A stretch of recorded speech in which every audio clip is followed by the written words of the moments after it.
In Genesis, the story of Adam and Eve brims with layers and nuances. We propose a bold perspective. Both Adam and Eve, as well as the entire world, were created with inherent imperfections. This shapes our understanding of the tree of knowledge of good and evil. With insights from biblical scholar John Harvey Walton, we explore how has the modern view diverged from the text's original essence.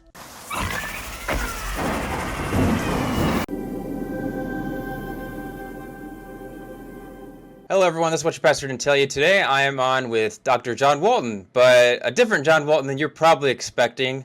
How are you doing today, Dr. John Walton? Tell us a little bit about yourself. Hello. Well, I am not the Dr. Walton you were expecting. I'm his son. I have just finished my doctorate at the University of St. Andrews, where I wrote my dissertation on the early few chapters of Genesis, specifically Genesis chapters 2 through 4. And that is what we are here to talk about today. Very cool. All right. So let's see here. Yeah, so that paper, can you just give us, quick teaser? We're going to, go through it, but just for, people who just want a good summary of it, what would you say you talked about in it? What were the main arguing points? So the main points are, first of all, that the chapters 2 through 4 in Genesis are all one story, and it's not three different stories or two different stories like you've probably heard about in Sunday school. And not only that, but it is a story that's fairly isolated from the content around it. So it's more like you would see how individual psalms are isolated from the ones that come before and after them. There's not a continuous story running through them. So that's the first thing, is that when we're looking at trying to figure out what this text is saying, what the story is about, you're looking at something within that chunk, and it's going to be fairly well self-contained in that chunk.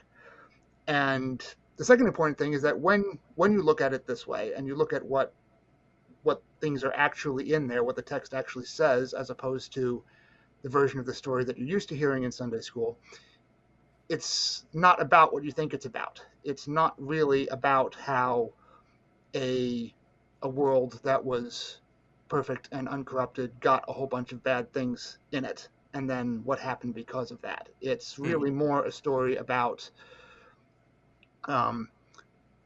where order can be found in the world, where what circumstances of the world make the world into the way it should be.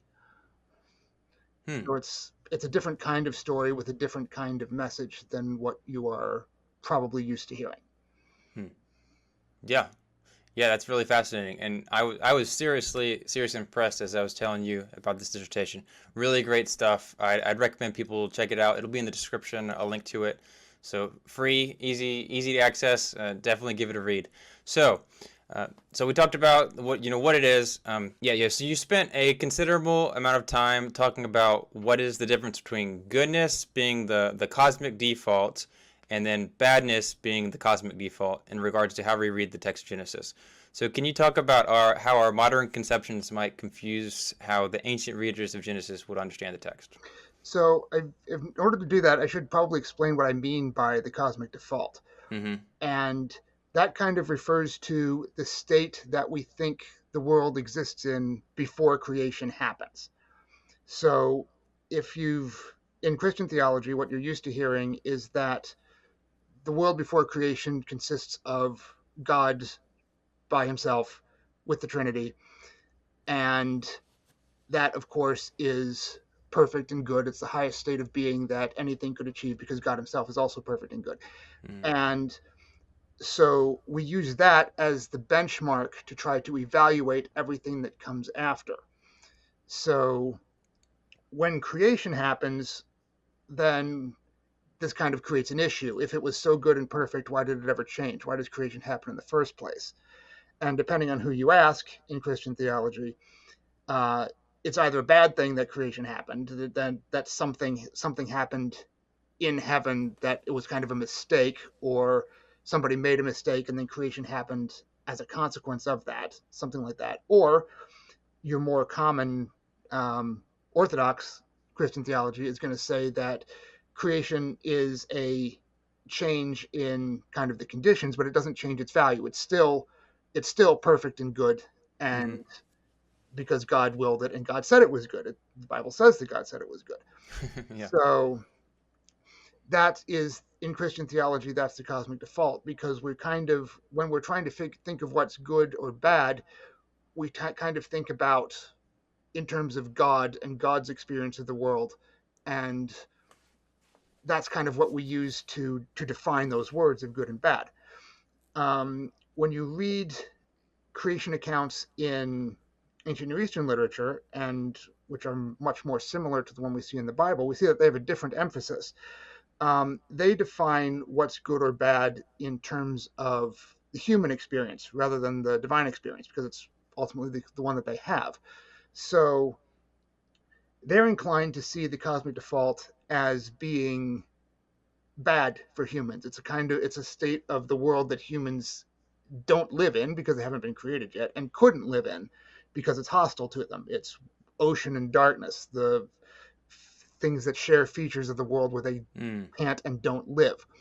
So they talk about this kind of this pre-cosmic condition, which I call the cosmic default, is a world that's hostile to humans. It's hostile to human life, and it's bad. The gods are usually, to some extent, a part of that. The people who write these texts don't really claim to know how the gods interact with it most of the time. Sometimes they speculate. Sometimes, most of the time, they don't. The gods are just there, and they're doing things that gods do, and whatever it is, it's not relevant to humans until they try to create humans. So the stories that they tell about the origin of the cosmos aren't, even though they're written from the perspective of the gods, sometimes they're not about the gods and how the gods experience the world. They're about humans, how humans experience the world, and to some extent why there are humans at all, why the gods decided that they needed such things or wanted such things, and then how humans are supposed to live, what humans are supposed to do. Mm. And right away you can start to see that this is a different kind of story with a different kind of priorities than you get when you're talking about this kind of abstract theology that we get in Mm. Christianity. Yeah. Yeah. Very, very different there. Okay. Um, so just applying that to the Genesis text. So you've got, you know, God creating, but depending on your view of Genesis 1:1, right? If the creation is, creation where there's already water there, the chaotic waters, right? The disorder, then you have from disorder to good creation, and then I guess depending on how you connect that with Genesis 2, right? Then it seems like it's going to bad, right? Um, Yeah. so what are your thoughts on that there? So that's very much in line with what some of my father's work is. I think that it's not really about a progression. Okay. Um, so this isn't it's not telling Genesis isn't telling like a single continuous narrative of how the world happened and how it got to be the way that it is. Um, it's closer to a the best way I can think of to describe it is that it's closer to a series of thought experiments about various ways that order in the human world could be manifested, Hmm. and actually in context was thought to be manifested, and it's kind of a critique of these kinds of things. Hmm. So in in Genesis 1, which I didn't get to talk about much in my thesis, but I had to Hmm. mention this in passing, they're talking about setting up the humans as kind of semi-divine creatures with kind of a unique vocation within the world order relative to Hmm. both gods and animals. And this is fairly standard in the way that every creation text we have thinks about humans. They're always these kind of divine hybrids with a unique kind of thing to do. And in Genesis 1, they are put on the earth to kind of do the work of the gods in place of the gods. They're doing things that the gods would normally have done, and they're being Mm. specifically endowed with the ability to do that by the language the Bible uses for that is being in the image of God. They're being delegated to do a certain role, and Mm. that's how we see humanity most of the time in other creation stories. They're being appointed by the gods and delegated to do a specific role, and it's usually one that the gods would have normally done themselves. That's why it's delegation and Mm. not just assignment to something else. So it's actually it's a very high view of humanity, and makes what they're doing seem very, very important. And in most of the literature that you see when humans are created this way, what they're doing is so important and so elevated that it's like this is entirely what humans are for. This is humans doing this thing. This It has to do with uh, agriculture, civilization, cities, all the things that they were established to do. Is This is what humans are for. This is the place that humans are supposed to occupy. And Genesis 2, specifically Genesis 2 through 4, the whole thing Mm. is kind of pushing back against that idea a little bit and Mm. saying, yes, but there's some downsides to this, and it's not so much saying that it's bad or that it should have been something else or that it should have been Mm. that there's a better way to go about achieving it. It's not any of that. Mm. It's pointing out shortcomings mostly for the sake of saying, yes, that's all well and good, Mm. but something else does better. So it's like the idea is, yeah, all of these things, this divine delegation is good to have. You're supposed to have it. You're supposed to do that. That's absolutely all true, Mm. but that's not all of it. Mm. And so I think the very hard negative spin that Genesis 2 through 4 is putting on some of these ideas is meant to be a mostly rhetorically exaggerated counterpoint to the high value that's given to them in the literature they're in conversation with. Mm. Oh, very fascinating. Okay. So, maybe just to help people understand a little bit more about this whole chaos and order language and evil as well. So, could you talk about those three things in regards to how they are viewed in the ancient Near East? So the kind of default that represents what their highest value is, what these people, or at least the people who are writing these texts, what they want and what they think is good, we don't really have a good word for in Hmm. English. The word that I used for it is order because that's a way that the various words that they do use in their own languages get translated. Um, but there's some connotations for that in English as well that don't actually work. It's more the sense that we get is that the people who are writing these texts kind of have the idea that it's best for humans that humans find their value and identity in being a part of something larger than themselves and taking a place within a structure that's larger than themselves. Hmm. That's where they define their sense of meaning. That's where they define their sense of purpose, their happiness, their sense of well being. And again, we don't know how many people actually thought this way. Like if you went back in time and asked them, they probably had a diverse amount of opinions on this, just like we Yeah. do now. We've only got the opinions of the people who are writing the texts, which is a very, very narrow demographic of people. But that's what we have to work with. And ultimately, we're not trying to reconstruct ancient society and psychoanalyze the people. We're trying to discuss what this text is talking about. And to do that, we have to know what the people who wrote it thought was important. So order is the thing that they're kind of focused on. And it's this kind of structure that is greater than all of them in which they participate, and it gives meaning and purpose and value to their lives.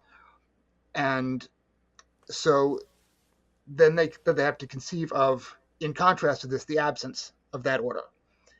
And that order can be absent in a couple of different ways. It can be having never been established in the first place. So kind of like if you think of order as a house, you can see an empty lot with a pile of construction materials on it. That's the absence of a house.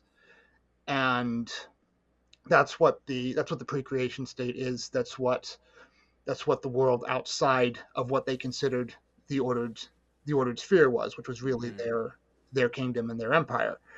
And that's one area that order can't exist. You can also imagine a house that's kind of been damaged or destroyed. Somebody went through it and trashed it, and they've done damage. They've thrown up graffiti and all these other things, and that's a different kind of absence of a house, but it's a different thing.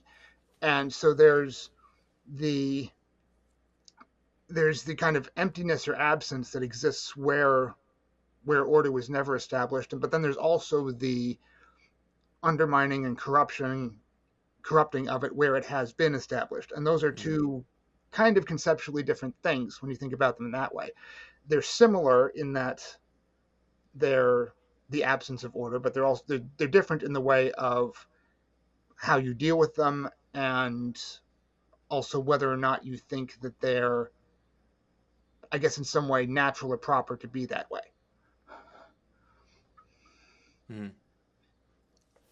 Okay. And so that's order. Now, did you talk about chaos there, or would you say that's different? So chaos is the state where order hasn't been established yet. And again, that's not a word that they use. They don't have one word for it, not really. But it's the world that exists before the metaphorical house or the structure was built. Gotcha. Before and outside of.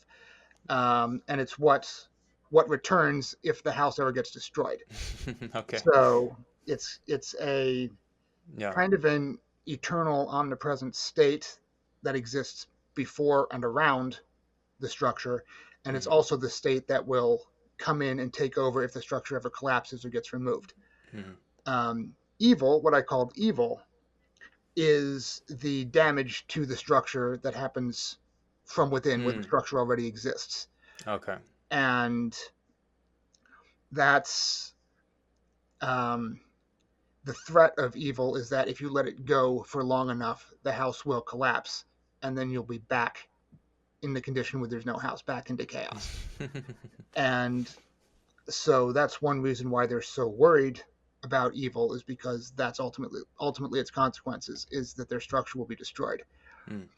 And but for the purposes of my thesis, the emphasis I wanted to make was that in order for evil, this kind of corruption and destruction, to be a thing, there has to be a thing to corrupt and destroy.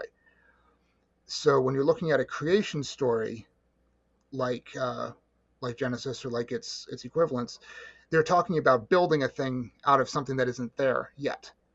So there is nothing to corrupt, there is nothing to destroy, so there can't be evil yet. And one of the main points I made is that in Genesis 2 through 3 especially, they're still in the construction process. The thing that the structure has not been built. It's in the process of being built. So it can't revert from good to bad because it's never been made good. Not yet. And so when we look at God in Genesis 1 declaring things good, what it means is it's kind of signing off on different parts of the process. So it's like if you're building a house again, you start off with your empty lot and then you put down a foundation and you can see the foundation's good. That doesn't mean your foundation's a house. If you stopped there, it wouldn't work. So then you then go to the next stage. You start to put up the walls, and you can look at all the joists and the structural support, and you see that that's good. That's still not a house either. So it's still in this phase of establishing. And what I was trying to argue, that what it ultimately is building, the house that it's building, is the covenant. And it doesn't get there. It doesn't even start like building that specifically Mm. until you get to Genesis 15, and it doesn't stop building it until, you can argue when it actually stops, either in Joshua or perhaps not even until First Kings, um, depending on how you see the plot in that story running. But so what they're doing in Genesis 1 through 11, up before Abraham in Genesis 12, Mm-hmm. is they're explaining why they need to build this house. So they're kind of looking at all the various, again, metaphorical houses that people have. So some people say we have civilization and agriculture, and that's the house. That's the house that the gods built. And then some other people say, well, no, it's our empire. Our empire is the house that the gods built. And they're looking at these kinds of things and saying, no, that's not good enough. No, that's not good enough. This thing over here is the real house. It's the best way I can try to think of to explain it in this time scale. Yeah, no, I appreciate it. That makes a lot of sense. So, a little bit of a curveball. So, you said covenant's like the main goal. Many have argued that Genesis 1 to 11, you have Noah's covenant, and you have a covenant with Adam in Genesis 1. Some people have argued. So, you're not a fan of those, or? No, I mean, they do use that term with Noah to say that he has made a Mm-hmm. covenant with the whole earth. But there's no indication of a covenant with Adam anywhere in the Hebrew Bible. The reason how they get that is they eventually have to start making sense of Adam's story, and one of the ways they try to make sense of it is they see it as one of actually several allegories for Israel's own story. So when they read covenant into Genesis, they're really just reading Israel's narrative in the Deuteronomistic history back into Genesis. And there's a couple of reasons why they did that, and I do talk about them in my thesis, but Yeah. it's more to the point of that's an imposition that comes from a reinterpretation of the story. They have to add elements that aren't there in the original. And that means if you're trying to make sense of the original, then you can't really use that because that's not what it's about. Yeah, I see. Okay. So, second sub question, you talked in your book about how dualism came on the scene and kind of changed things. So originally it was like this cosmic default of disorder, or however we want to call it, or chaos, and then dualism came. Can you talk about the time period there? What happened? What changed? So dualism comes onto the scene in the Hellenistic period. It's when Jewish culture kind of merges with Greek culture, and they make a hybrid together. The Greeks interacted with the cultures of a lot of the people that they conquered, and there's a back and forth exchange of ideas. It's not clear to anybody where this idea first comes from. One of the most common arguments that you'll hear is that it comes out of Iranian religion, out of Zoroastrianism, which is the religion of the Persian Empire, and has this kind of, it starts the same thing you see in Christian theology with the good God, and then evil kind of spawns out of that. Yeah.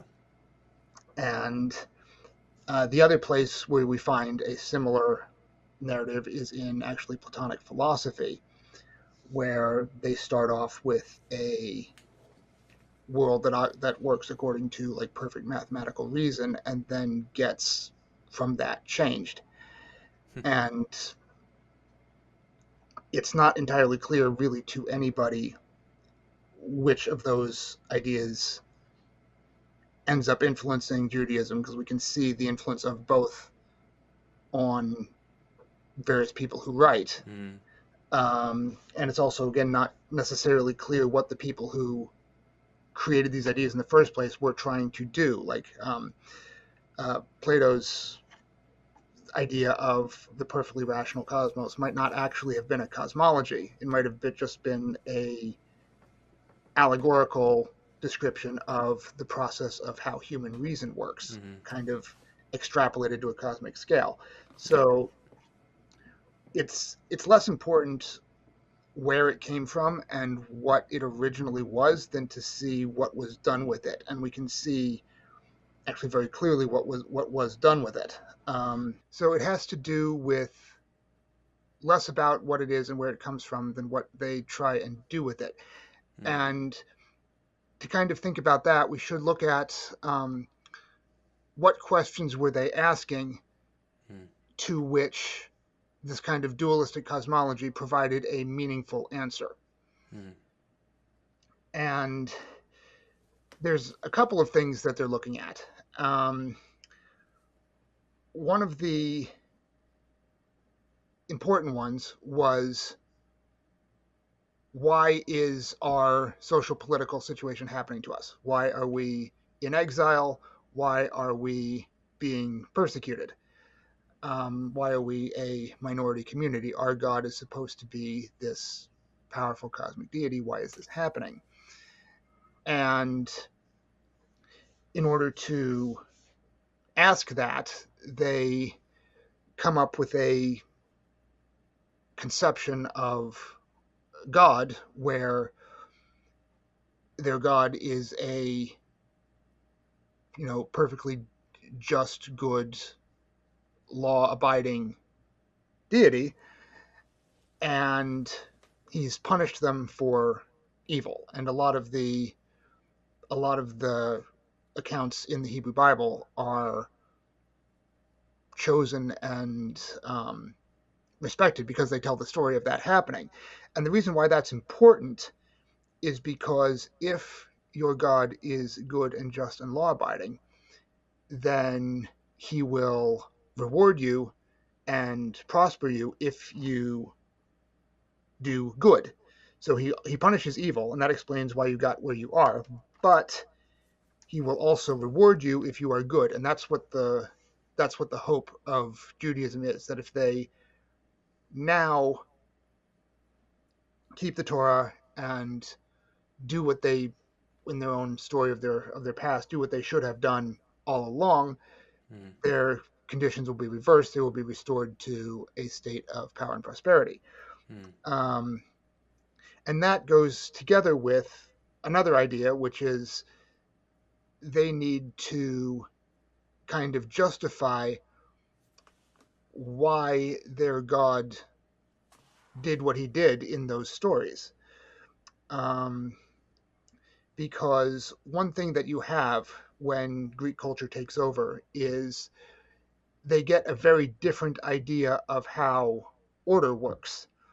In the ancient Near East and also in the Bible, order is kind of grounded in the king. The king is the kind of source of order within the empire, and kind of what he says goes. He's in lockstep with the gods, usually working on their behalf. Israel modifies this slightly, where their king actually is the god. Yahweh in the covenant is setting himself up in the role that would usually be held by a human emperor, where he's basically ruling by decrees based from the wisdom that in a human king that the gods have given from a god that the god possesses innately, and they're just managing the world order kind of like an expert. The analogy that the Greeks used to describe it is like a doctor or an artist, kind of using their expertise and intuition to guide the shape of the order that's under their jurisdiction. The Greeks themselves don't like that. They had some bad experiences with rulers of this kind. They called them tyrants, which is where our use of that word comes from, who would be basically unaccountable to anyone but themselves, and kind of abused that to create a state that was self-evidently not very well ordered. So their response to this was to create a theory of culture wherein everybody, including the king, was accountable to a rule of law that set above all of them. And there's a lot of questions in Greek philosophy about how exactly that's supposed to work and where exactly it comes from, and how the people who decided what the specific laws of the state were knew that they were supposed to be the right laws. But Judaism, when it's interacting with this theory of culture, decides they need to get in on this. They can't have their God be a lawless barbarian tyrant who's just ruling by intuition. They need their God to both have given them a rule of law by which to govern their society in an ordered, civilized manner, because that's what that means, and also have then been the kind of ruler who obeys that law themselves, because it's above the law is above the ruler. The king is also accountable to it.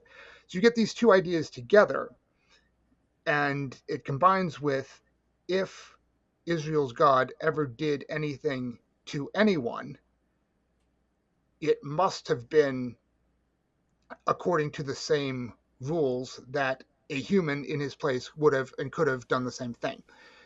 And that's when you start to get them looking for these stories about crime and punishment. They're mostly interested in themselves.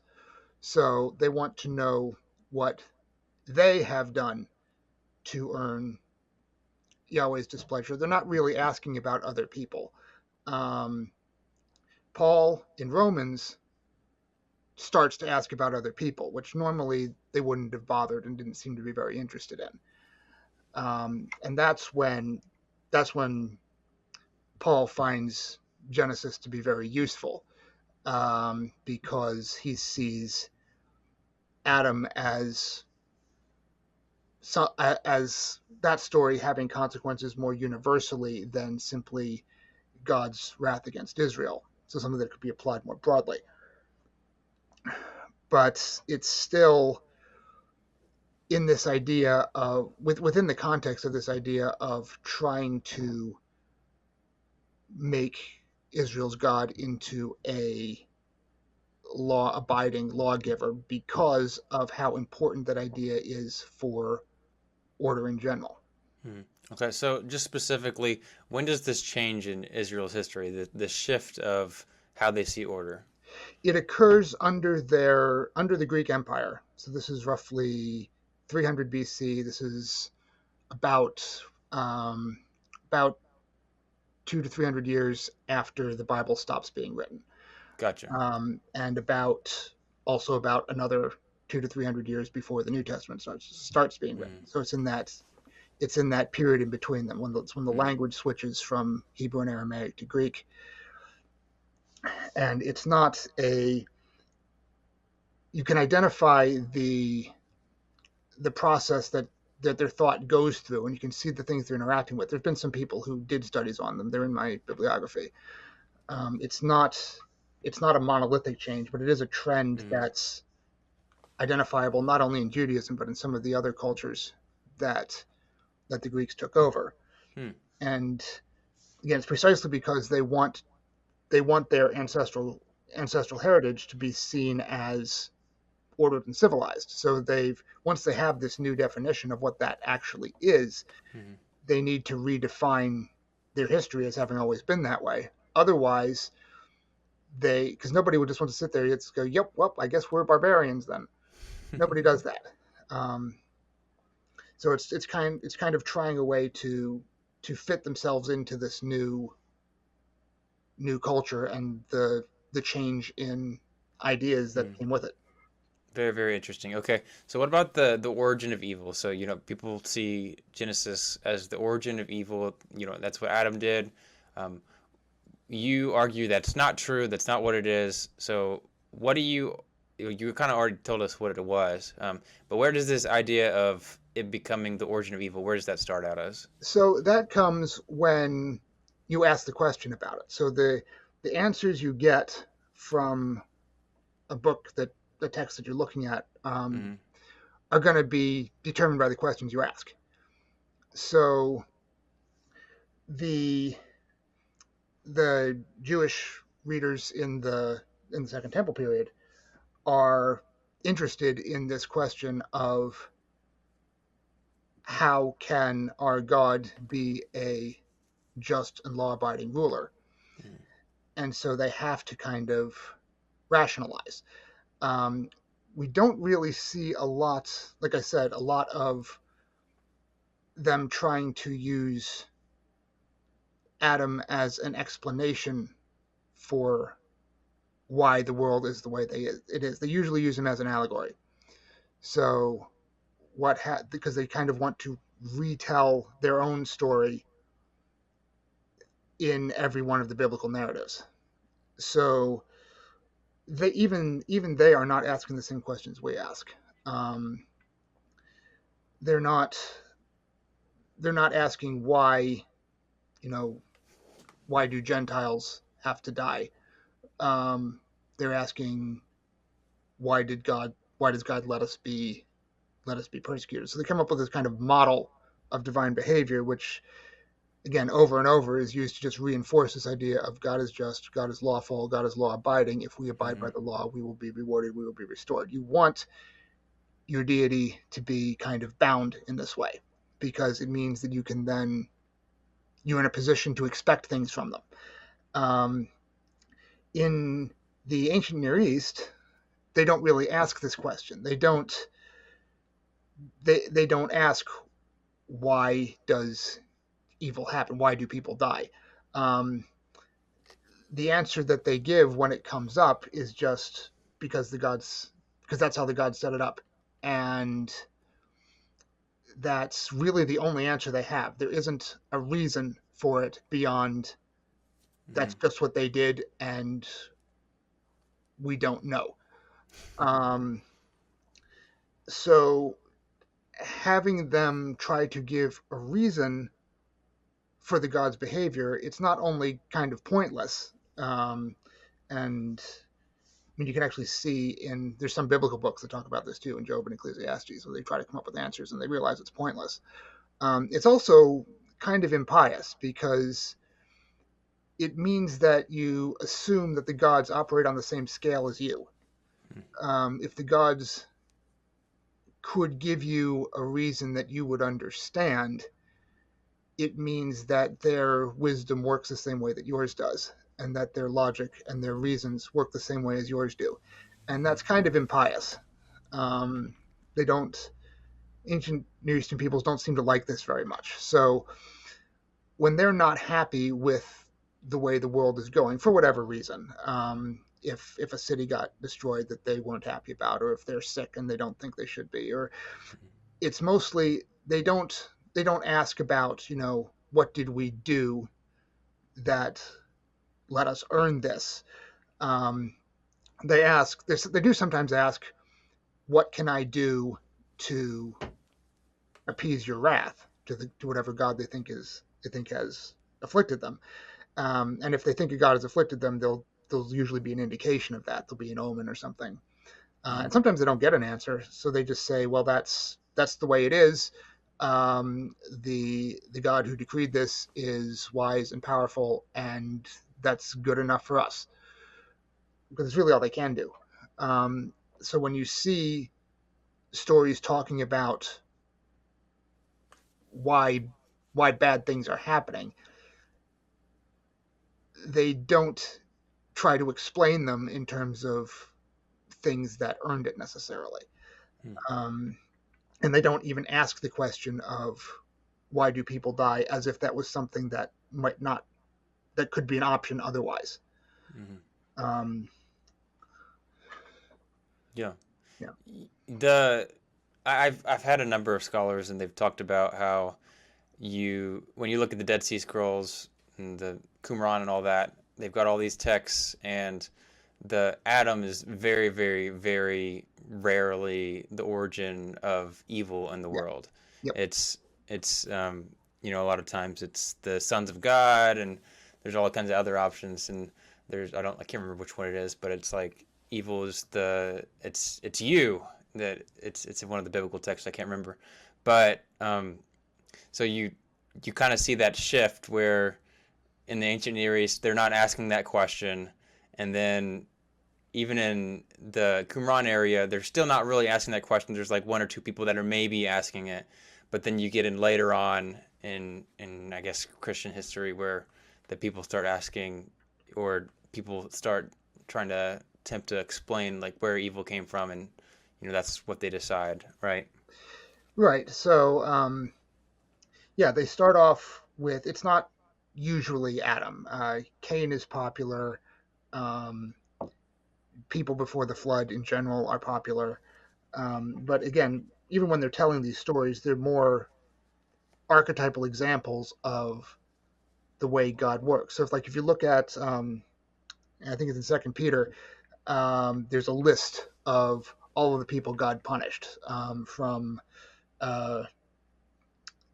Cain and Korah and the sons of God and um, people in Noah's time, and the whole list of them. And it's mostly just Mm-hmm. saying, and that's examples of how God works. So you're not going to you're no exception to this. So they're more examples rather than explanations and origin stories. Hmm. Interesting. Um, so the idea that needs to be an explanation, it seems to be a mostly Christian thing. Hmm. And I didn't do enough specific research into why. I saw how.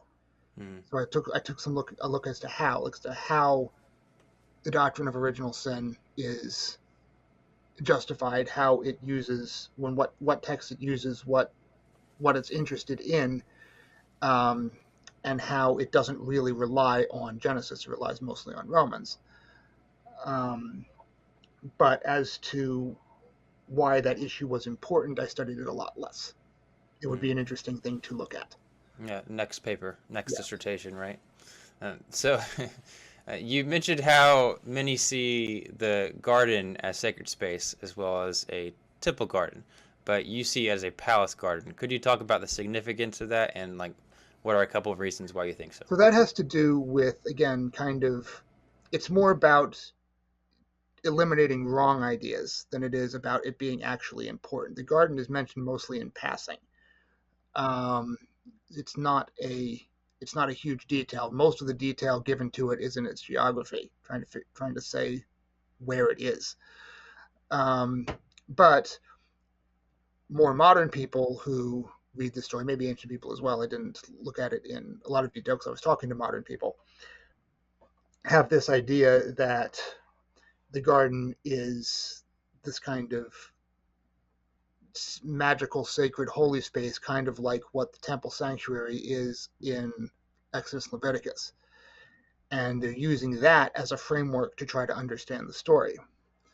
So, a lot of what I was trying to do is to say that no, actually, that's not what it is. There's no evidence in the text itself that that's what it's about. Because once again, it's about looking at the details that are there as opposed to the details we're just assuming or the details that we heard about in Sunday school. Because the thing is, um, Adam and Eve in the garden is a very well-known story. Even people who have never read the Bible know this story. Even people who don't know it's in the Bible know this story.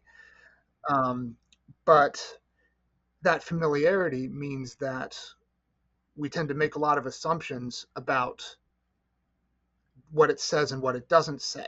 Like, for example, it never mentions Satan at all. Most people don't know that. Most people assume that the serpent either is Satan or is associated with Satan. It's never mentioned. It's a detail that got added in reception as an interpretation. But when you try to talk to people about it, you now have to deal with that assumption because it's one that they have. So when I was talking about the temple garden, it's not a detail that's important to the text. It's a misconception about what that people have about what the garden is and what the humans were doing there.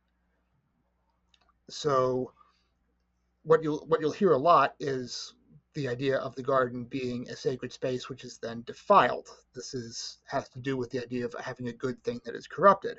And in order to do that, they use metaphors of defiling the temple and defiling the sanctuary, which comes up throughout places like Ezekiel and Leviticus as justifications for the exile. But that language never occurs in Genesis itself. Even in Genesis 3, God doesn't say you have defiled, you have polluted. There's words for that, and it doesn't use them.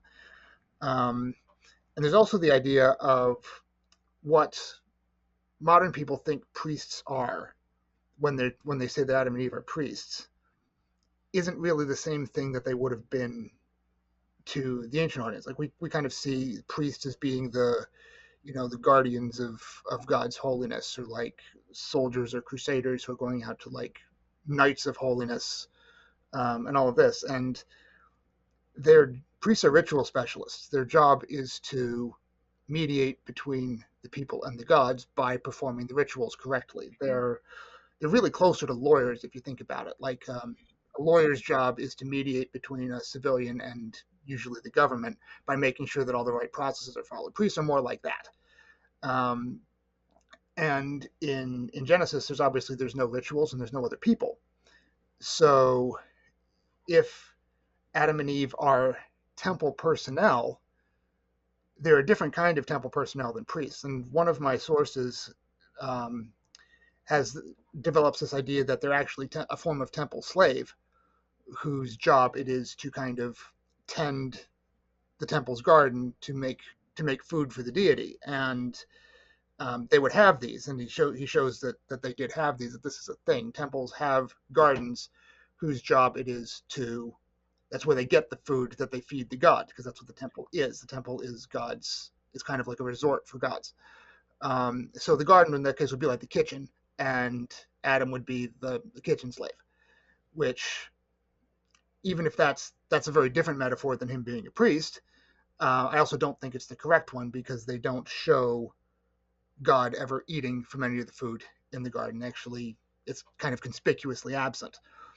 So arguing that it's a palace garden means that palace garden is exactly like what we think of them today. It's a park or grounds that's next to the palace, whose purpose is to be beautiful, to be this monumental work of art that shows off how splendid the person was who was able to make this thing, to cause it to be made, to have the wisdom to know that it was going to be made, and then to establish it. And then Adam is the gardener; he's the groundskeeper. And I think that's kind of important because, I mean, to the extent that it is, because it's mentioned in passing, but it still is mentioned, because it kind of shows that Genesis isn't interested in reevaluating the human vocation. Humans are created to work the ground in some capacity. And so when Adam gets created and put to work, he's working the ground. This is what everybody who they're talking about knows humans are supposed to do. And Genesis isn't really questioning that. It's not that humans were originally created as ritual specialists and then got demoted to farmers. They were always farmers.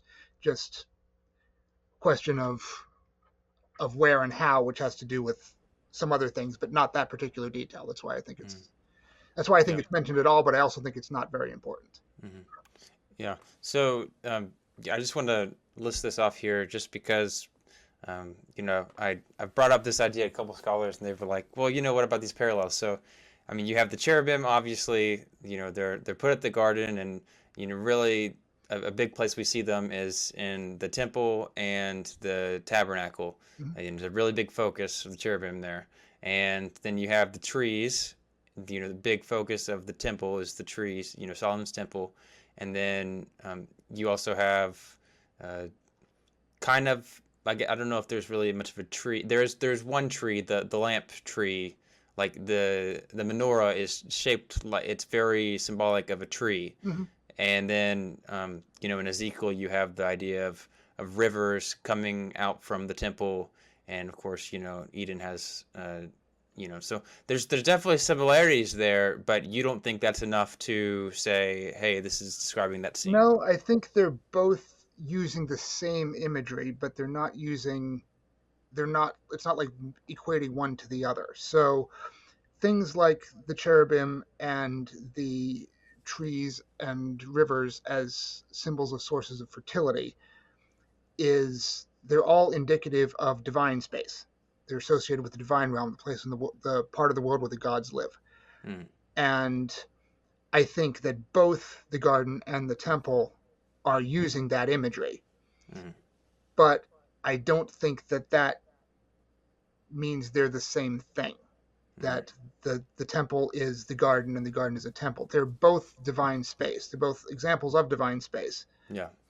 but they're not the same. And one of the precedents we have for thinking this way is that in Sumerian mythology, they've got a little chunk of divine space that you can walk to. It's called Dilmun, and they think it's modern Bahrain. It's an island in the Persian Gulf, and the way they describe this place is in very similarly with fantastic trees, source of fertility. It's the place where where the gods originally established humanity. Um, but it's not a temple. There's no priest there. It's not where humans go to bring their offerings to interact with the gods. It's kind of the special space where the divine realm and the human realm interact. You also have, like, on the tops of mountains is another one. Like, if you remember Mount Olympus from Greek mythology, you can climb up to that. Um, Uh-huh. it's so this and there's the same thing on the top of Mount Sinai is another one of these. It's where Yahweh lives. There's another mountain called Zaphon in north of Israel, which is where the Mm, Canaanite god Baal lives. So there's this idea that there is divine geographic space that's not a temple, doesn't serve the purpose of a temple, um, but it still has a lot of those same properties associated with it of fertility, of life, of the center of order, because that's what divine space is. mm, I see. I see what you're saying. Okay. So let's keep continuing here. So, in your dissertation, this was a really big point here. So, the text of Genesis 2 starts with, there's no plants, no shrub, no worker, no good for man to be alone. All this stuff. It's like, things are missing. We're gonna fix it. So most people have thought, like, okay, so Genesis 5, it's good, it's perfect, and then Genesis 6, like, we're still gotta get the perfect. But then at the end of Genesis, sorry, not Genesis 6, day 6. Day 6, God says it's good again. But you're saying that Genesis 2 basically starts as, disorder. Yeah. Can you talk about that? So that has to do with, again, the idea of reading it as an isolated unit. That there's not a narrative continuity between Genesis 1 and Genesis 2. They're talking about some overlapping ideas, but we don't really expect to see it moving in the same narrative timeline, I guess.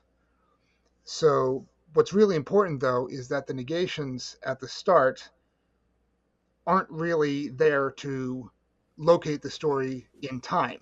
So, like, for example, there's kind of a problem when if you try to figure out when plants are created relative to humans, the timeline in Genesis 1 and 2 are different. Because it's more the point that the negations aren't there to locate the events of Genesis 2 onto some broader timeline. They're there to tell you what the story's about.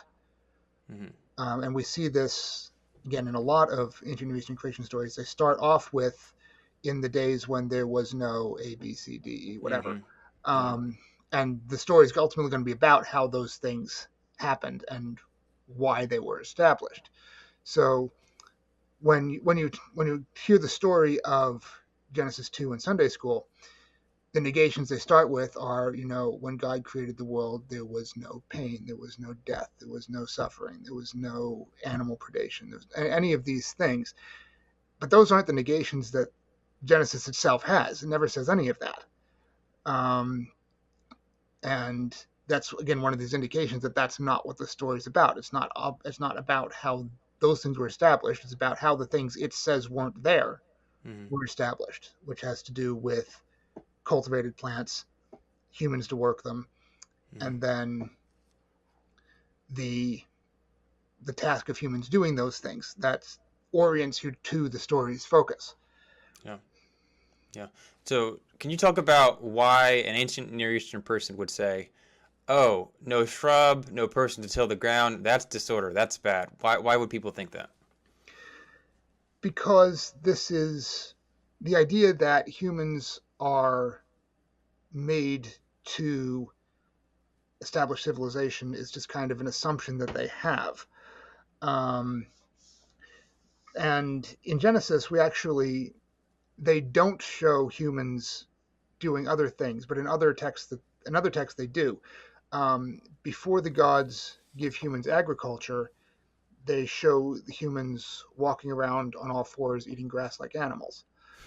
And a lot of when we have to read this, we kind of just have to assume that this was a bad state, because of the way it's presented and because of the kind of derogatory way that they talk about people who are still in this state. Um, so this is part of when the comparative literature is useful, because we have to know that the values that they assign to things. Mm-hmm. Like, if you're a particular brand of hippies, for example, you might think that living naked in nature is wonderful, and that that civilization is a corruption of a good state. You actually see this in some Greek philosophy, and other times, if you're a person who's more accustomed to what we would call civilized living, you would say that no, actually living in cities and having clothes and like being able to cook our food is better. And the story's not really juxtaposing those two and defending one as opposed to the other. It just assumes. And we have to guess from the comparative literature that it's in contact with what it would have assumed. And one of the ways we can tell this, that the Bible's not changing this, is that the idea of being naked in nature never gets restored. So one of the things that you see very consistently, both in the Bible and in other literature, is that order, when the ideal state of order is established, it tends to be sustained. They want to keep it the way it is once it gets set up. So it does get disrupted periodically, by evil or sometimes by the gods themselves. But after that, it always gets put back. So one of the ways you can tell what the ideal state is whether or not it gets put back, or whether or not there's a hope for it to get put back. Yeah. And there's nowhere in the Bible or in any other literature that I've been able to find anyway, of humans longing to be returned to the natural state, to say, we were better off naked, we were better off without tilling the ground. You see that in kind of more modern kind of romantic justifications for the Garden of Eden story, but you don't see that in any kind of ancient literature, and you don't see it in the Bible. Even most of your Christian reception that sees that state as being ideal sees it as a spiritual allegory. So Adam and Eve are spiritually uncorrupted in a state of spiritual innocence. It's not actual physical living naked in the woods, because nobody really wants that, not for a very, very long time in the reception tradition of this material. So that itself is an indication that those things are not good. Yeah. So just to to correct myself earlier. So a lot of the people that actually they say like Genesis 2 is part of day 6 is that Genesis 2 it starts with these things missing, but they're not bad in themselves. But this is not really a correct way to look at it from an ancient Near Eastern mindset, right? The start of it is bad of Yeah. Genesis 2, that it is missing this. Like think of the desert and an ancient Near Eastern mindset where there's no water, there's no society to keep you safe, there's animals, which is like a big thing where Jesus, he goes out into the desert when he's tested by Satan, because he doesn't have any food or water or anything like that to that's the purpose there. But and then just to clarify, make it abundantly obvious what you're saying there. So with they're naked. So you think that at the end, the very last verse of Genesis 2, it says, they're naked and they're not ashamed. And you're saying that, hey, that's a point by the writer that it's like, hey, though they're still in that chaotic state, Yeah. and we need to figure this out, right? Right. So that's another one of these where you have to know how that state gets evaluated to know whether or not it's good or bad. And there's no instance in the Bible and no instance really anywhere else in ancient literature where being naked is good. It's always a deprivation. It's always a lack of something that should be there. And so what most people try to do is they try to say that they take the qualifier, but they were unashamed, as a way of saying that this is such a state of goodness that it's never been replicated anywhere else. This is the one time when this was good, and that shows how exceptional the state they were living in is. But when you take something that's bad and then say, and they weren't ashamed of it, that comes up a couple other times in the text, and it always makes it worse. So the fact that, so you are one of the main ones in, so one of them is Jeremiah, and it's, you are committing idolatry and you are not even ashamed. And Right. it's the connotation of that word is that you should be and you're not, and that's really bad. And given the way that nakedness is usually understood, and also the fact that it is very explicitly corrected in the next section when they are given both shame and clothing, which in that context they are supposed to have, is a sign that this is actually part of the construction process. Yeah. So in the text of Genesis, you have the Garden of Eden, you have a tree of life in there, and apparently it gives you immortality, and sometimes it's associated with healing. Other texts outside the Bible talk about some type of immortality. You have Epic of Gilgamesh, Adapa. Can you talk about how we can use or look at these other texts to help us understand what's going on with this immortality in the text of Genesis? So earlier I said that they don't really ask the question of why people die, but they do have some people who aren't really happy with this, and so they want to say, well, so what? So we're going to die. What do we do about that? And Gilgamesh in particular is interesting because it shows its character, who is like almost superhuman, and he's partially God. He's the mightiest human who ever lived. Sees his own impending fate of death and decides that he's going to do something about this. And so he goes on this epic quest to try to discover the secret of immortality, which includes hiking all the way into the divine realm and talking to the one human who ever achieved it. And the point of that conversation ultimately is the gods decreed mortality for humans. There's nothing you can do about it. So stop looking. It's a waste of your time. And it's less about, he doesn't get any explanation for why humans are mortal. There's no origin story. They don't say, well, back in the day, humans used to be immortal, but then they really annoyed the gods, and the gods gave them mortality. It doesn't say anything like that. It just says um, the gods gave it to me, the flood hero, under exceptional circumstances. They won't give it to you. Go deal with it. And then so the story is really about, again, what place the humans should have in the world order. Being immortal isn't the place for humans because the gods said it wasn't. And there's no explanation beyond that. There's just, what do we do with that now? Yeah, I see. Really interesting. So, so you think the same thing's going on in Genesis? I think the same thing's going on in Genesis. That it's talking about that the place for humans, the place where humans find their structure is not in the divine realm being immortal. And it kind of also assumes that their audience would have known that.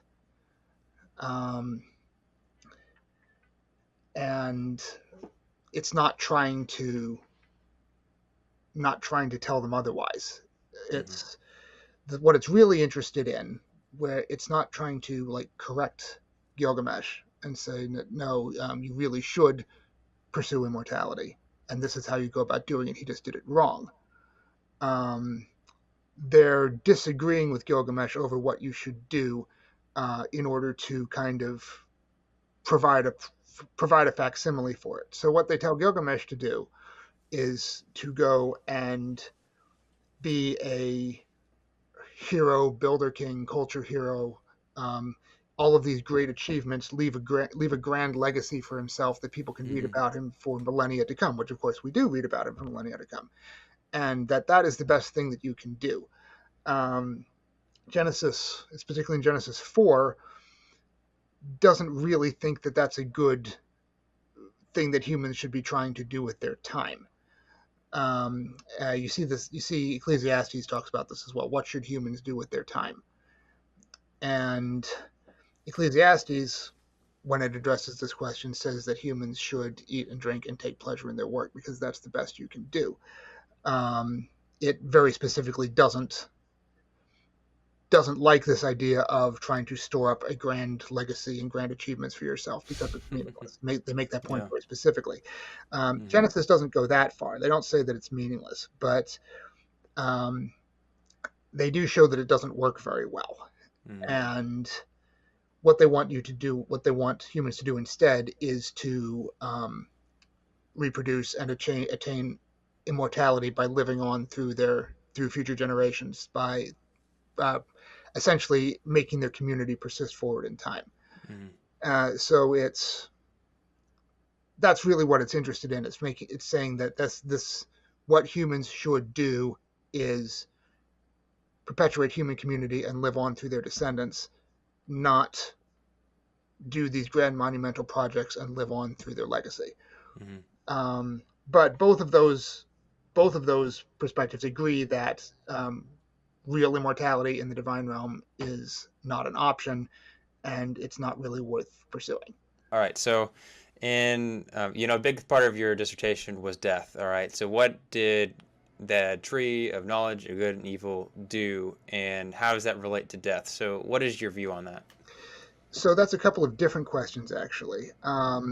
What the tree of knowledge of good and evil does is it gives them a quality that in ancient Near Eastern texts on this subject they translate as intelligence or understanding. And it's basically a capacity to know what the world order, what the structure of the world is supposed to look like, and also the capacity to bring it about. So it's the main property that separates humans from animals, and also civilized humans from uncivilized humans. And it's what gives them the capacity to be like the gods in the sense of establishing ordered structures. And so that itself doesn't confer death. It's a thing that people are supposed to have. Everyone knows people are supposed to have this. When people get it, it's a good thing. So, but Genesis acknowledges that it's a good thing. They never say that humans should be stripped of this. There's no there's no talk of restoration, just like there's no restoration of humans to a naked in nature state. There's no talk about restoring humans, stripping the knowledge of good and evil away from them. It's something that's good to have. It's something that's commended every time people use it. Um, it's more about whether that itself, whether humans doing this work of establishing world structures is the objective of human existence, whether that's the best that humans can do. Mhm. And while it's good for humans to do, it's not the best that they can do. Yeah. And that is shown by devaluating it, or by devaluing it in the course of the story. And the way that they devalue it is by showing the gods being unhappy with them having it. This is a literary device we see in a couple of other places as well, where order and the valuable structures are achieved with the help of the gods, always. So if you want to show that something really isn't as valuable as you might have thought it was, one of the ways you do that is tell a story about it where the gods don't approve of it. So it's kind of like, this is one of these other things that we have to assume from context would be self-evidently valuable, just because of the way it's used every other place we see this idea. But so it's like, if you imagine something that we would like today, so if imagine something that you think would that God would self-evidently want you to do, and would self-evidently be good.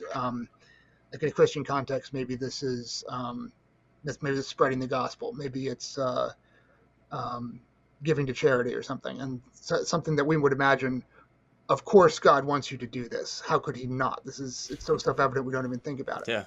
But then you imagine the effect of a story where some people are trying to spread the gospel and give to the poor, and God says, no, don't do that.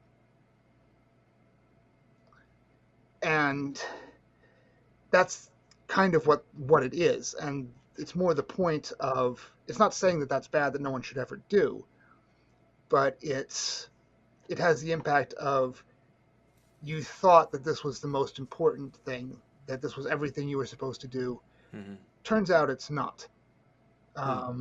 And again, the reason why it's not is because the God could tell you not to do it. Yeah. And just before you answer that other question of what that death is, yeah, I mean, you kind of really see that in the text laid out. So this contrast of order, and then this, like, disordered state of like nakedness, and you act like an animal basically, you act like an animal. You don't wear clothes. So then God, makes them order after that, gives them clothes, and then later you see them, this descendants, they make a city, and then there's all these instruments, and I guess in your eyes that's how they consider themselves ordered, but it just happens to be in the line where it's Cain's line, which is seen in a negative light, right? Yeah. So Yeah. so that has to do with, again, they're trying to establish order, and these things are good for people to have. They never get taken away. There's never a fantasy about a time when all these things will be taken away. But they're done by the line of Cain, who is under a divine curse. Again, this is the idea of, they're doing it without the support of the gods, which is it's not a way of saying this is something that should never be done, or it's not saying that it should be done, but only with the support of the gods, although that's kind of implied by the use of the device itself. It's more that this stuff is not as valuable as you think it is. Interesting. Okay. And death. Okay, so Death. what is death? Well, that's actually one of the questions that I looked at. What is death? And how you think of death has to do both with what you think they're potentially trying to avoid, and also what happens to them. So a good way that, look, when we think of death, we tend to think of it as a specific a specific state that you get put in. So being dead is kind of like maybe being in jail. It's something that happens to you that has a couple of associations with it. Um, I think that in the ancient concept, especially in the way it's set up in Genesis, it's less about a thing that happens to you and more about a thing you leave behind. So death, we can probably think about maybe the same way we think about something like deportation or displacement.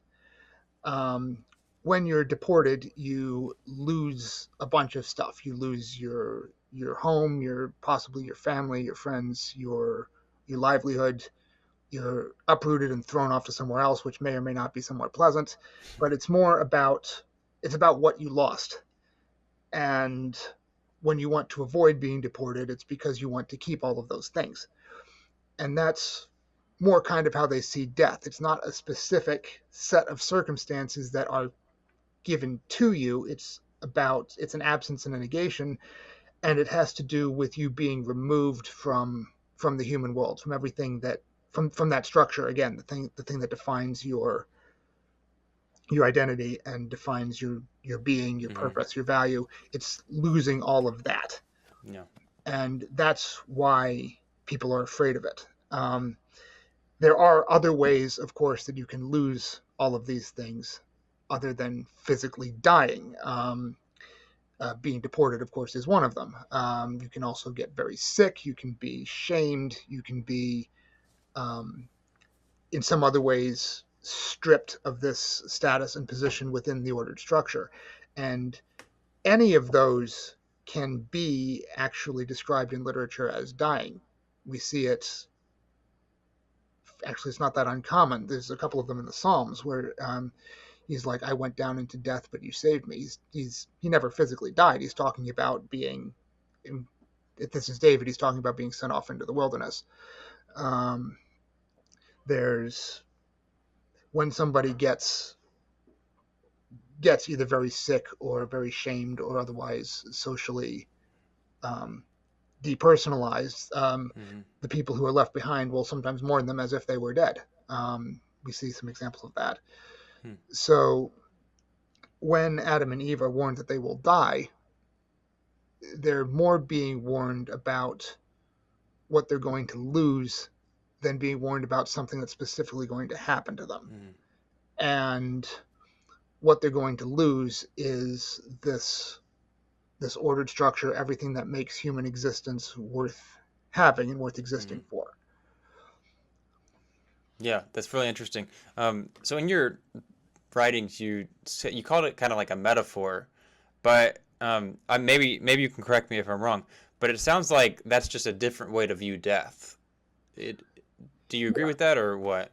Yes, that's probably a better way of thinking of it, is that it's a different way of classifying what it means. It's a metaphor because, death also means something. It means the transition out of the world of the living, which can be used to describe other things metaphorically. Since Adam and Eve don't actually do that, it is a metaphor, but it's the state that they experience as a result is effectively the same. So, question of emphasis more than kind of literal or figurative. Yeah. Yeah. I just didn't. I just wanted to make sure I was understanding it right. Yeah. So, a big question that I had personally was, if you're gonna say that this is like how they view death, like it seems kind of like be kind of rare in at least the Genesis text. And the reason I say that is because you have such an influence of, hey, Genesis 4, Cain kills Abel. That's real death. That's literal death, okay? And then you have Lamech, and that's literal death too, right? He's talking about killing people. And then Genesis 5, it's a whole genealogy of people dying. So it seems like, a lot of people argued that, hey, if those things are about death, this also has to be about death, of God saying, hey, you're going to die. So do you agree or disagree about that? I disagree. I don't think that any of those are actually about death. Really? Okay. So there is a difference between dying, as in losing all of the things that you had that make living and existing worth having, Okay. and killing, inflicting that state on somebody else. So the emphasis on Cain and Abel is not that Abel died. It's that Cain did a thing to Abel, and it's not even the emphasis of the thing of what thing Cain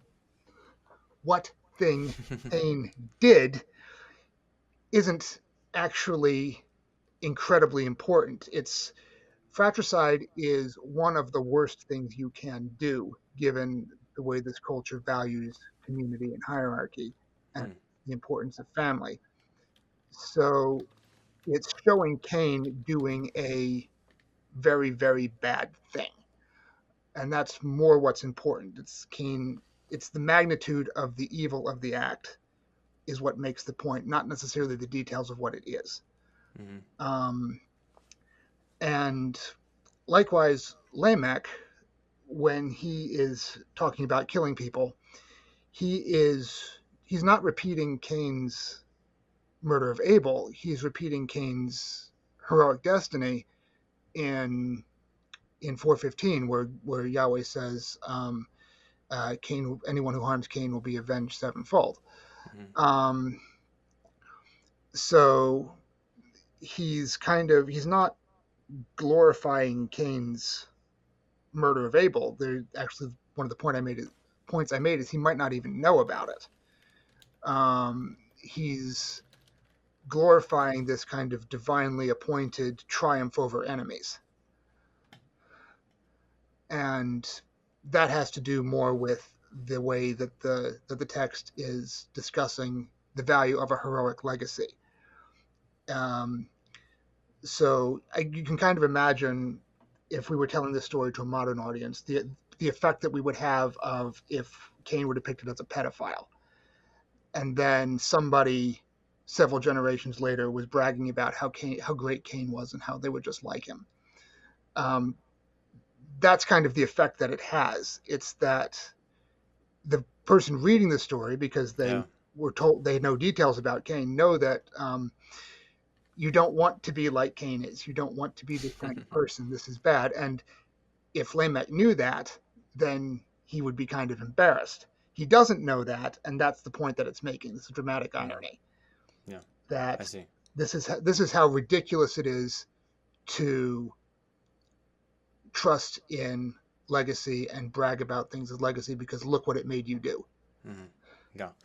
So just for clarity, Genesis 4, where Cain kills Abel and Lamech, the folk, are you saying that there is literal death in there, but that's just not the focus? Is that what you're saying? There is, but it's not the focus. It's not Okay, I important. got you. All right.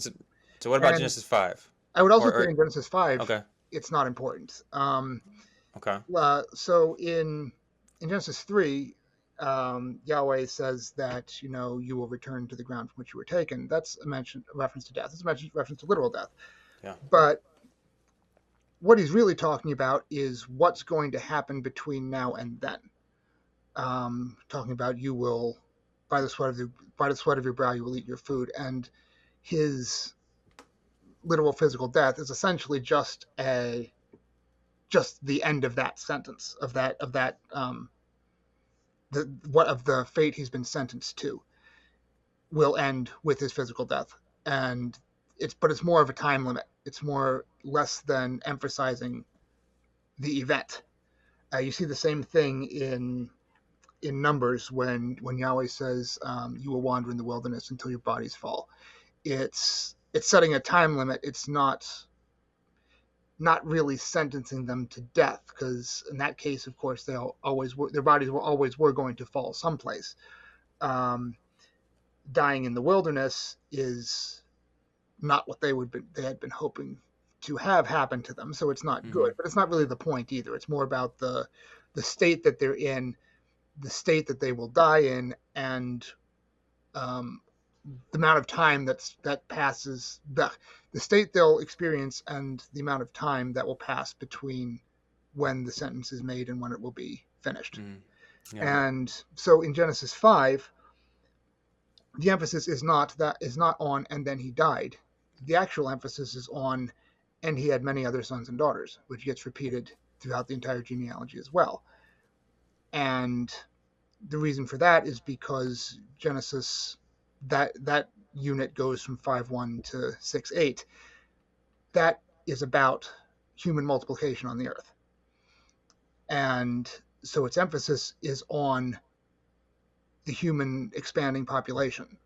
So Adam lives for 800 years, had many other sons and daughters, and then he died. His death is kind of an aside that shows that process of longevity and reproduction has now kind of stopped.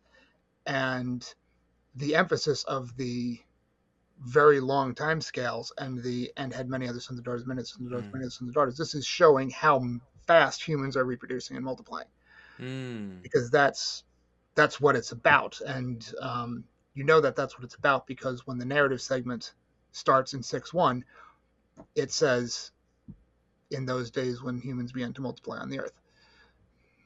Oh, really, really fascinating. Now, just to point this out, so you're saying that it's more of an emphasis of, well, maybe you can repeat that one more time. So, it's about what is death? What is death in this case? So in this case, it's just the terminus of the process that they're describing. So Adam lived 800 years and had a lot of children is the important bit. And then he died just means he stopped doing that. Okay, fair enough.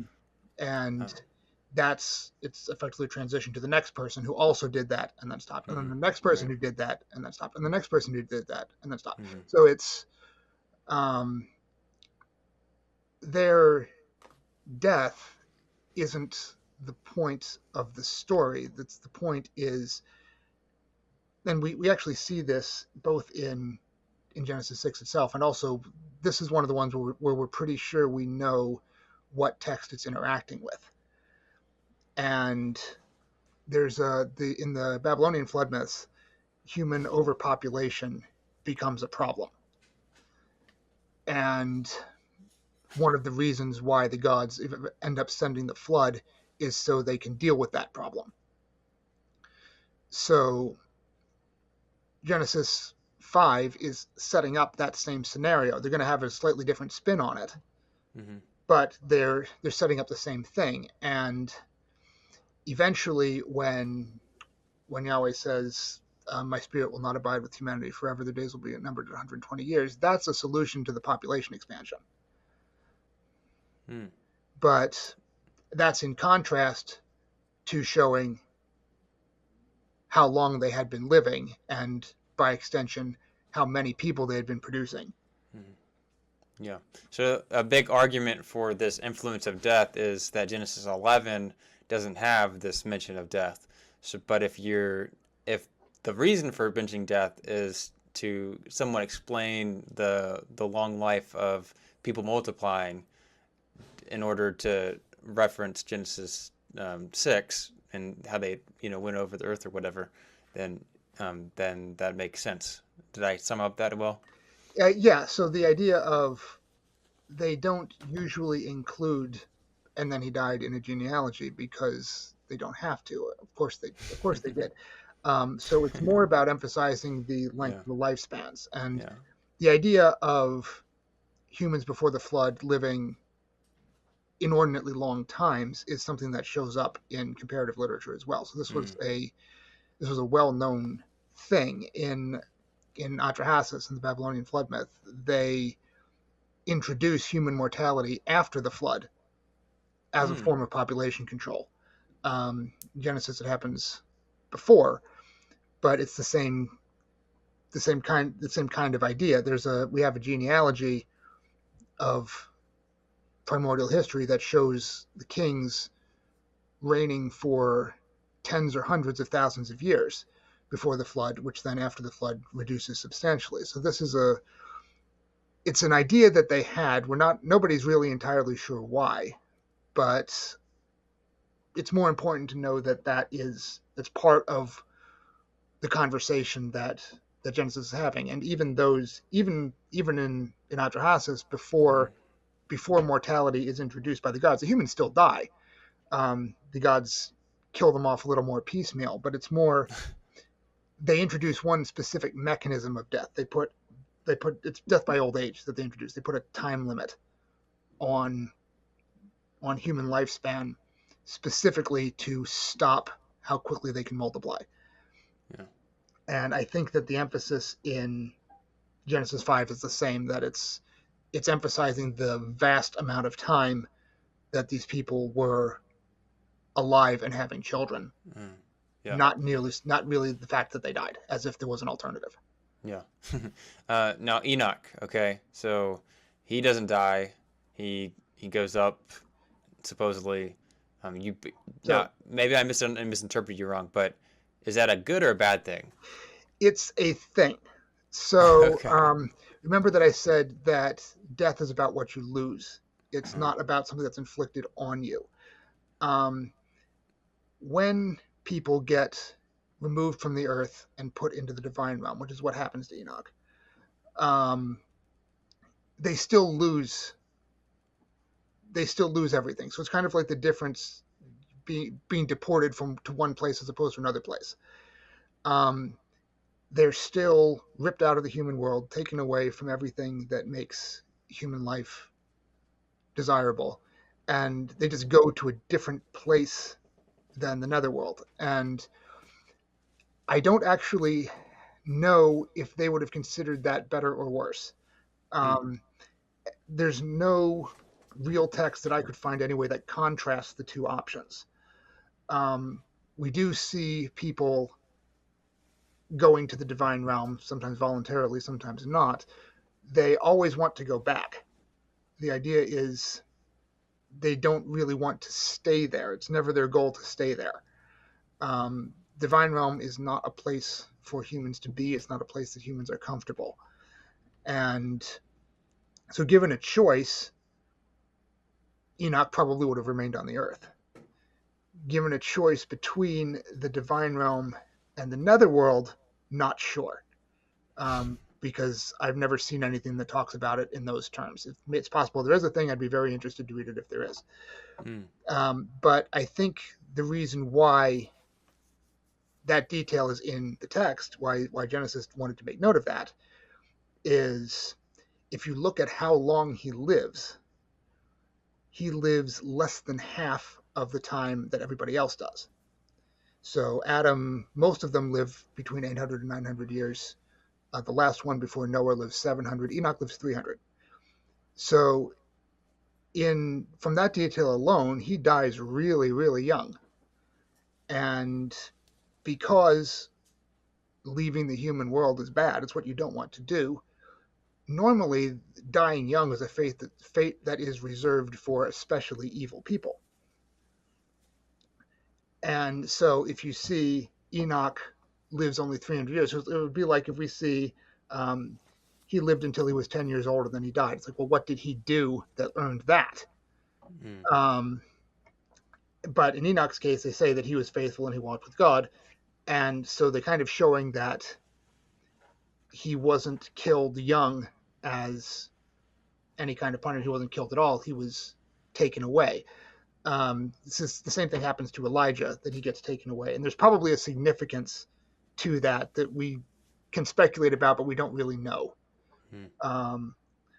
We know that it's the people who they leave behind react the same way. It's like death.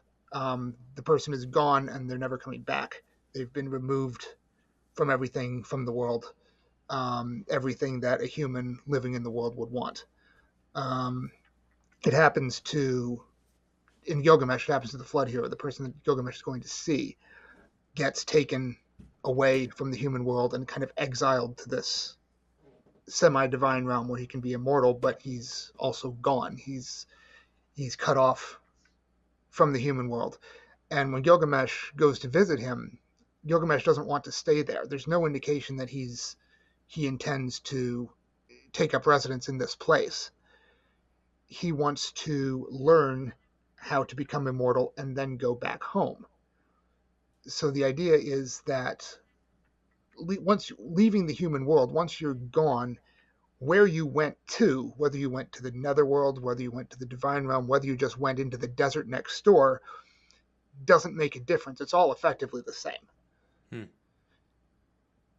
Really, really interesting stuff. Okay. So, uh, maybe one or two questions left, not sure. Okay. So, yeah, okay, well, one, do you think God lied? No. I think that what God told them was a warning that if you eat the fruit of knowledge of good and evil, if you gain this human capacity to establish structure in the world, you will find yourself removed from the structures of the ordered world, because that's what death is. Yeah. And that turns out to be exactly what happens. They are actually unable Hmm. to establish the structures of the ordered world despite their best attempts to do so. They try to make themselves clothing, which is the most basic symbol of civilized humanity. That's why nakedness is such a bad thing. Hmm. And they can't even do that. So basically, it's a warning about what will happen, because in the mindset that the Genesis author is back, that what the Genesis author is trying to say is that doing all of the things that civilized humans are supposed to do still won't establish the desirable structures of the human world. So if that's what you're Yeah. trying to do, then fine, you can have that, but it's still not going to be the completed project. Yeah. All right. Last question here. Why was Adam and Eve kicked out of the garden?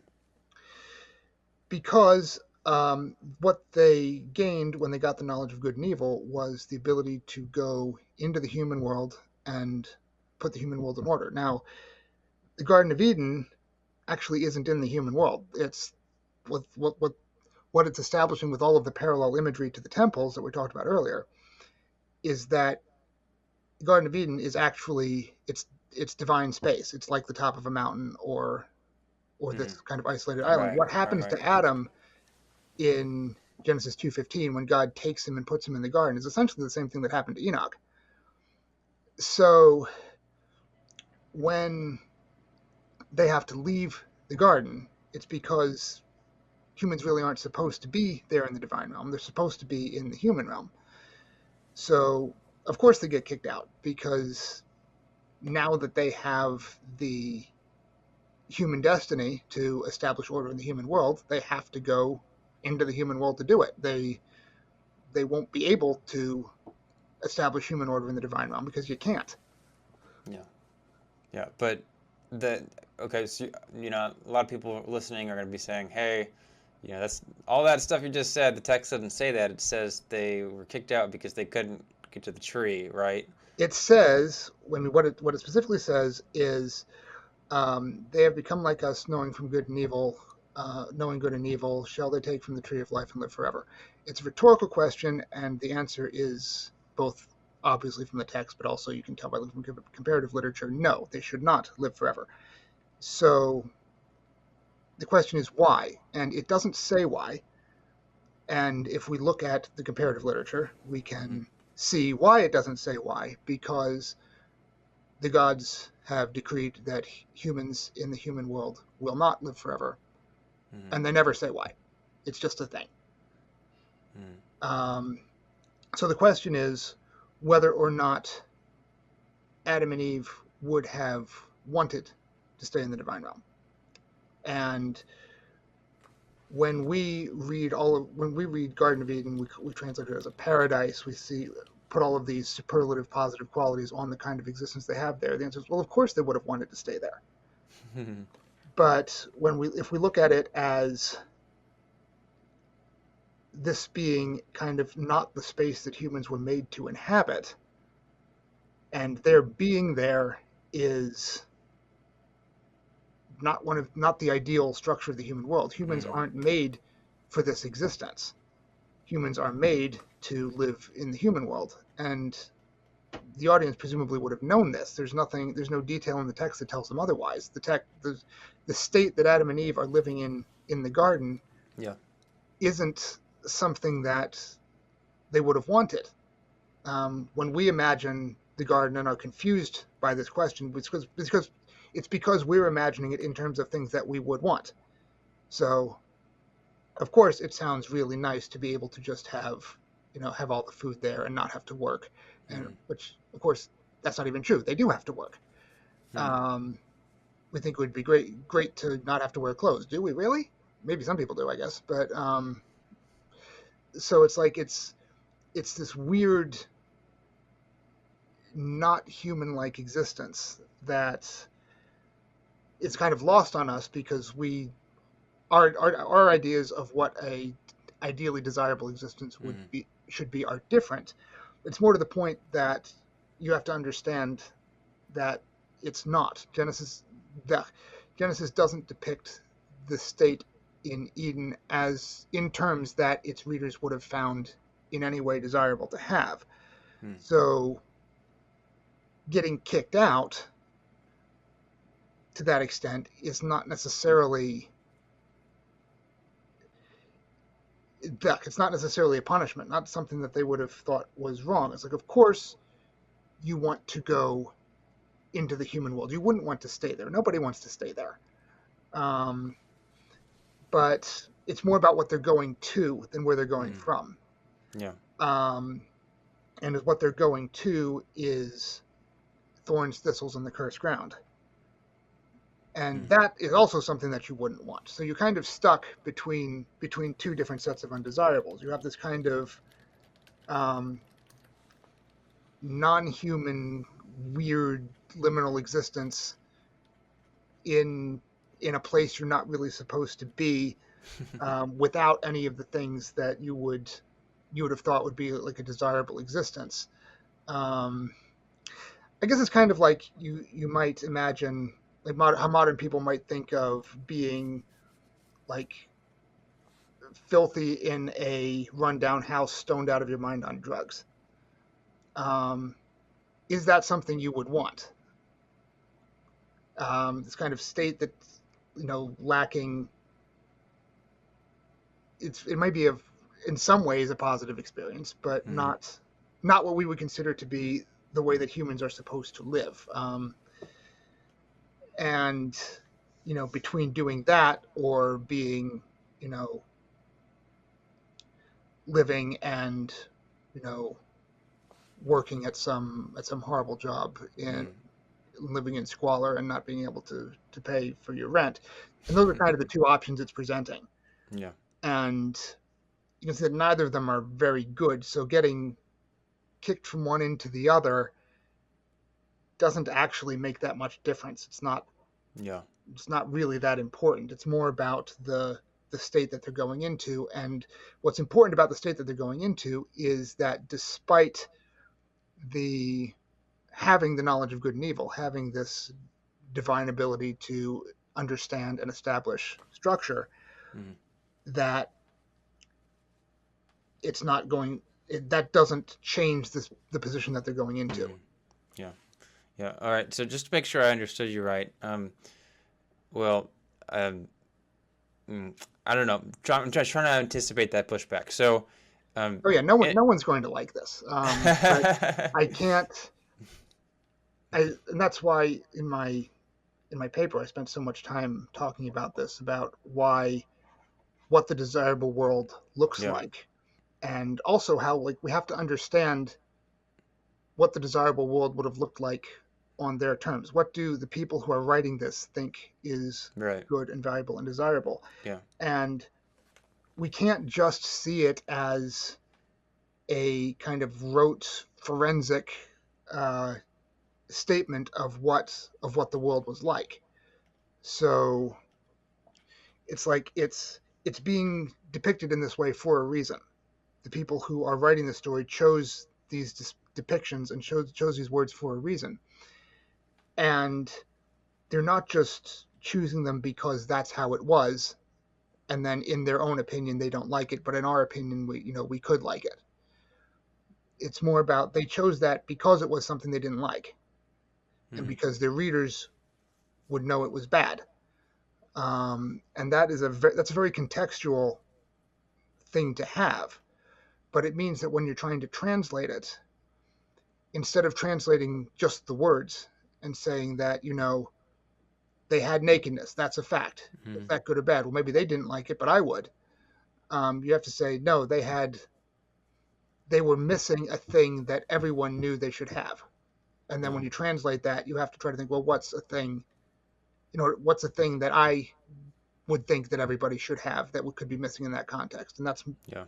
more an accurate way to understand what it's trying Hmm. to say. Yeah. Um, so probably the last question here. So the I just want to really narrow this point here. So I mean the text of verse 22, it's basically, and the Lord God said, now that the man is like become one of us, knowing good and evil, he must not be allowed. This is the NET Yeah. translation. There's similar translations. He must not be allowed to stretch out his hand and take also from the tree and eat and live forever. And then it says, so different translations translate this differently, but the next verse is, so the Lord God expelled him from the garden, which seems to imply, hey, he can't do this, so we have to kick him out. Like, do you agree that this isn't a part where like Adam and Eve are like, hey, we got to leave? It's God saying, hey, they can't have the tree of life, so we have to kick him out. Do you agree with that or disagree? Again, sort of. It's more about how it doesn't depict Adam like standing there, clawing for the tree of life and getting dragged out by angels by his ankles. There Yeah. actually is a, a Greek era text that does describe that, Oh, okay. um, where it's Adam is essentially dragged away, kicking and screaming, begging for the fruit of life. Hmm. Um, and Genesis doesn't have that. There's no actual sense of them trying, Hmm. and the idea that the gods always say humans cannot live forever is something that you see a lot. You see it come up in Ecclesiastes. You see it in Gilgamesh. You see it it's in Adapa. It's Yeah. that everybody knows that humans aren't supposed to have this, and it's not. We don't get to see Adam's reaction to this, and nobody else ever reacts to this either. There's no in the Greek text I was just talking about in Life of Adam and Eve. All of Yeah. Adam's descendants are still just sitting outside the garden, pining for the fruit of life. And they have to keep trying to explain to them that no, we're stuck out here now. You can't have it. We're stuck out here now. You can't have it. We're stuck out here now. You can't have it. And they're actually looking forward to, and they say, but it will be restored to you in the resurrection. And so they're using the fruit of life as a metaphor for the prosperity of the promised land. It's an allegory of Israel. Mm. But you don't ever Oh. see this in Genesis, and it's judging from the literature that we have access to, both elsewhere in the Hebrew Bible that deals with this Mm. question, and in literature from the ancient Near East, they don't really see pining for the fruit of life or pining for mortality as a viable human vocation, and so they don't depict Adam doing this even enough to tell him that he shouldn't. It's self-evident that you wouldn't. Mm. They go and talk about what they try to do instead, what kind of how they try to live forever without immortality, whether Mm. through their legacy or through their descendants. But they don't ever they don't actually retell the story of Gilgamesh of having anybody try to go to the divine realm and retake immortality for humanity and then be told off for it. It's just they don't seem to think that that's a point that's important to tell. Hmm. Hmm.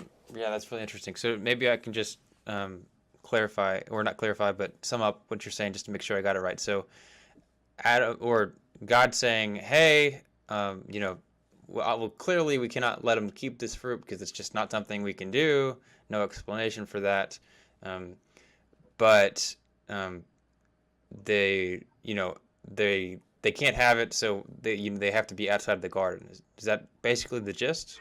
Again, they're not sent out of the garden to keep them away from the fruit. They're not actually barred from the garden at all. They're barred from the tree. So the sword and the cherubim guard the way to the tree of life. Hmm. It's more that they send him out to work the ground from which he's taken, which means he has to go where that is. Hmm. So now that the humans have effectively gotten this destiny to set the world in order by producing plants on the earth, they need to go where that is. You can't, they can't produce order on the earth if they're still living in the divine realm. They have to go there first. It's like asking, you know, uh, in the office, you assign somebody, okay, your job is to go out and build the house, and then you send them out of the office. Of course you do. If they stay in the office, they can't build their house because that's not where it is. Yeah. Um, so it's again, it's less about what they're being removed from, and more about where they're going to and what they're going to do there. Yeah. Now, additional question now. So you said that they that's basically what they're supposed to do. They're supposed to work the ground. Um, does that mean that in the Genesis 2, where God's saying, "Hey, you're supposed to be working the ground," that is that anticipating that where they are right then was not where they're actually supposed to work the ground. It was supposed to be outside of it. Yeah. Wow, that's interesting.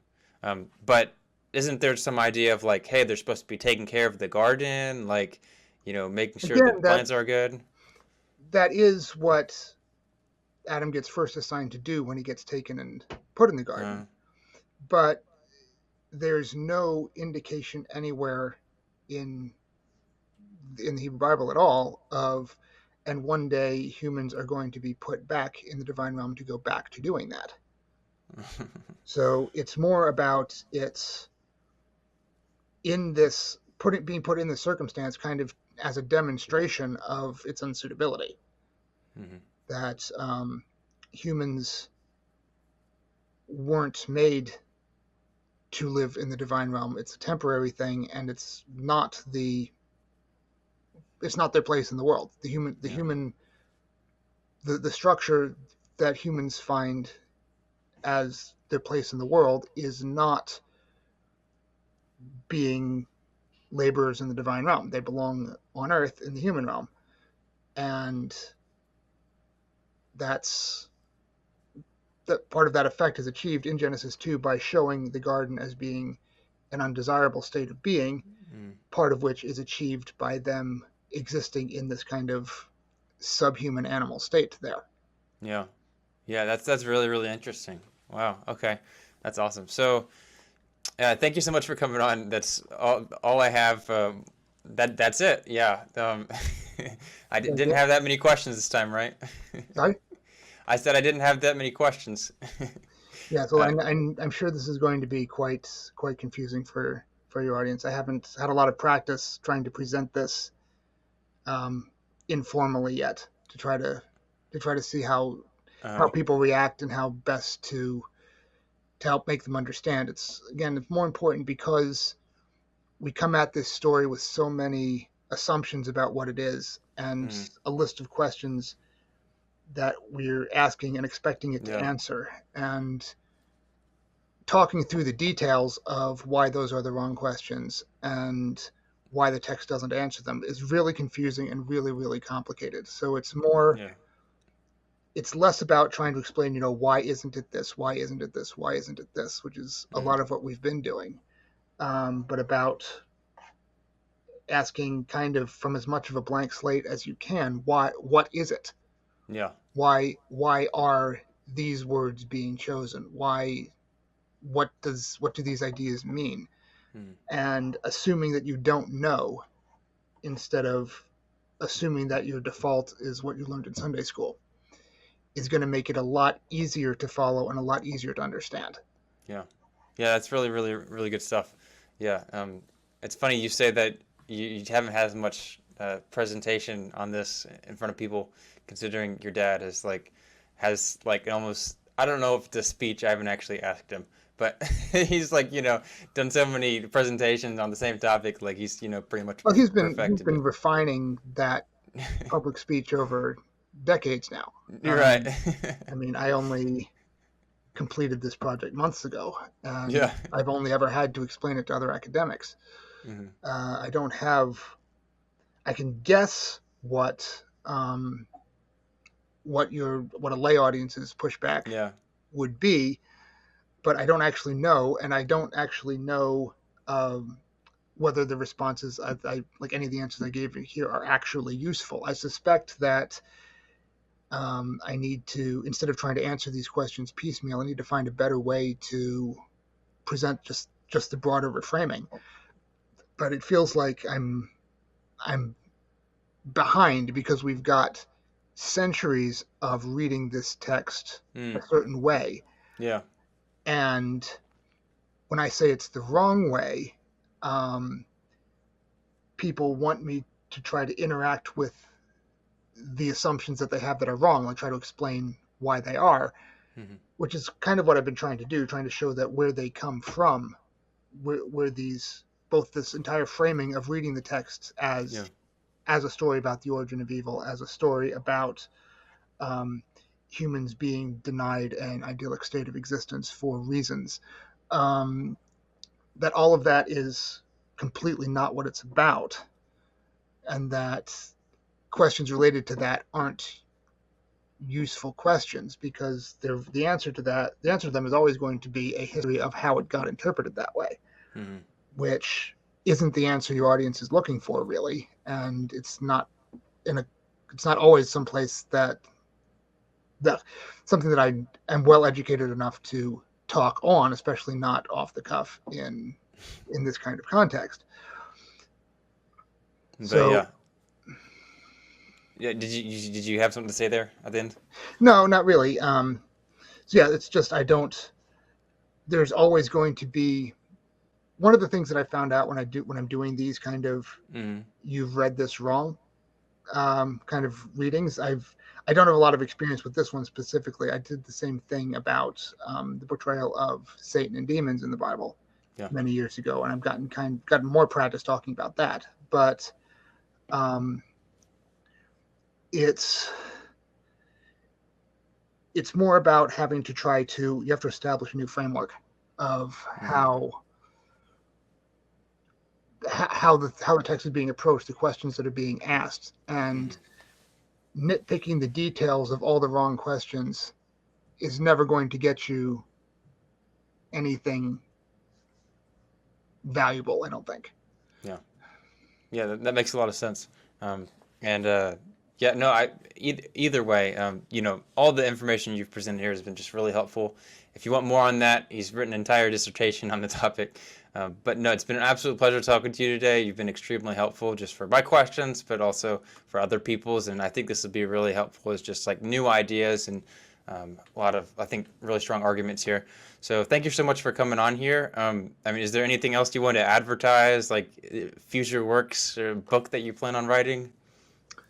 Well, I'm currently working on revising the dissertation and talking a little bit more about Adam and Eve and what they represent and what the details of their story is talking about. I touched on it a little bit in the dissertation, but I didn't really have space. And I'm also doing a project which is somewhat related to that on approaches of using the Bible to talk about issues of gender and sexuality, both that should be done and should not be done, which has to do a lot, again, with some of these of asking the wrong questions of the wrong texts and having a new framework about questions. So that's coming up. Yeah, that'll be really exciting. Yeah, I've been waiting for a topic like that from like a scholar like yourself. But yeah, it's been a pleasure talking to you. Thank you so much. We definitely have to have you on in the future. It's been good stuff. But thank you so much. When you get a lot of bad comments from your audience, you can have me back on to argue with them. Yeah, there you go. All right. Awesome. But thank you so much. I hope you have a great Thank you. rest of your night, Dr. Walton. Thank you. Mhm.